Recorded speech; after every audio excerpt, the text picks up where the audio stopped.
Welcome back to our Bible study. Today, we're diving into a powerful and often discussed passage, Mark chapter 16, verses 9 through 14. This section, sometimes called the longer ending of Mark, details some of the first appearances of the risen Jesus. It's a passage rich with lessons about faith, doubt, and the nature of the resurrection. We'll explore the initial shock and disbelief of the disciples, even after everything Jesus had told them. It's a very human reaction, and it offers us profound insights into our own spiritual journeys. Let's take our time with these verses, reading them carefully and reflecting on what they reveal about Jesus, his followers, and ourselves. This is a story of transition from profound sorrow to overwhelming joy, from doubt to unwavering belief. So, let's open our hearts and minds as we begin with verse 9. Let's read the first verse together. Mark 16, verse 9 says, "It was early on the first day of the week when Jesus was raised from the dead. Mary Magdalene saw him first. He had put 7 demons out of her." This is such a significant moment. The first person to see the resurrected Lord is not Peter, not John, but Mary Magdalene. This choice is remarkable.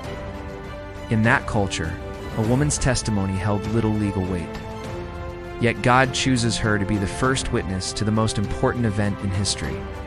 It speaks volumes about the kingdom of God, where the last are first and the lowly are lifted high. The text reminds us that Jesus had cast 7 demons out of her. This isn't just a biographical detail. It highlights the profound transformation she experienced. She went from a state of extreme suffering and bondage to being the chosen herald of the resurrection.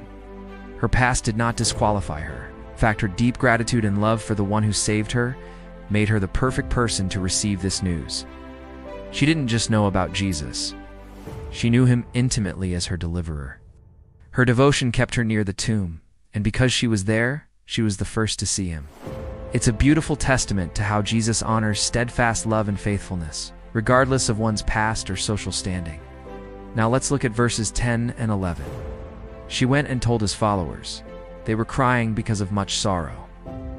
But they did not believe her when she said she had seen him alive. Imagine the scene.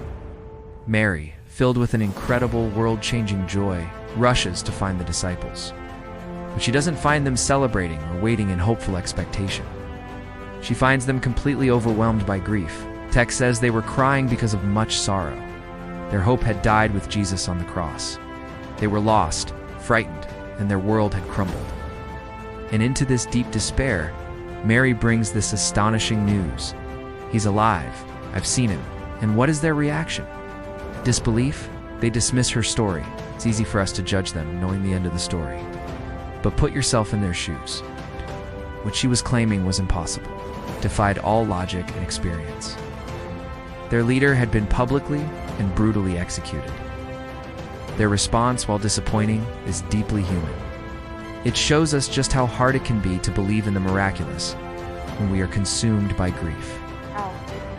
Their sorrow acted like a filter, blocking out the light of the good news. This moment serves as a powerful reminder that sometimes our own pain and limited understanding can become barriers to accepting the truth of God's power.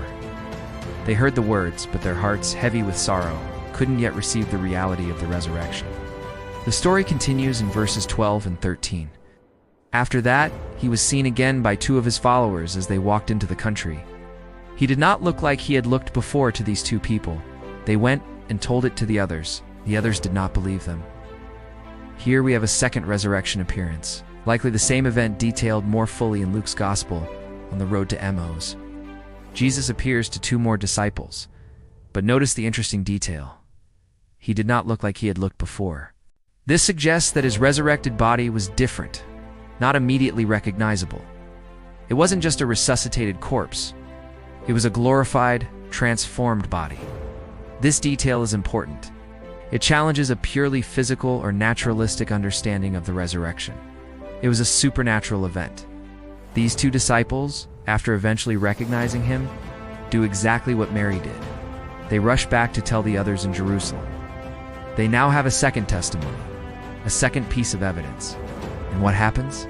Again, the others did not believe them. This is astonishing. It's not just one person's story anymore. Now, a second independent account confirms the first. And still, the core group of apostles remains locked in unbelief. Their skepticism is hardening. This repetition emphasizes the depth of their doubt. It wasn't a fleeting moment of disbelief. It was a persistent state of mind. It shows us that faith isn't always a logical deduction based on evidence. Even with eyewitness testimony, their hearts were not yet prepared to accept the truth. God was patiently building a case, layer by layer, witness by witness, preparing them for their own encounter with the risen Lord. This leads us to the powerful climax in verse 14. Later, he was seen by the 11 followers as they were eating. He spoke to them with sharp words because they did not believe, and their hearts were hard. They did not believe the others who had seen him since he had been raised from the dead. Finally, Jesus appears to the main group, the 11 apostles. He doesn't just appear, he confronts them. The text says he spoke with sharp words. This isn't a gentle suggestion. It's a firm rebuke. Why? Because of their unbelief and their hard hearts. This is the core issue. It wasn't a lack of evidence. They had the testimony of Mary. They had the testimony of the 2 disciples from the road. But they refused to believe the witnesses God had sent them.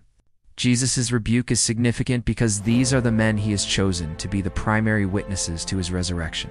It's the very foundation of the church. Their mission would be to tell the world that he is alive.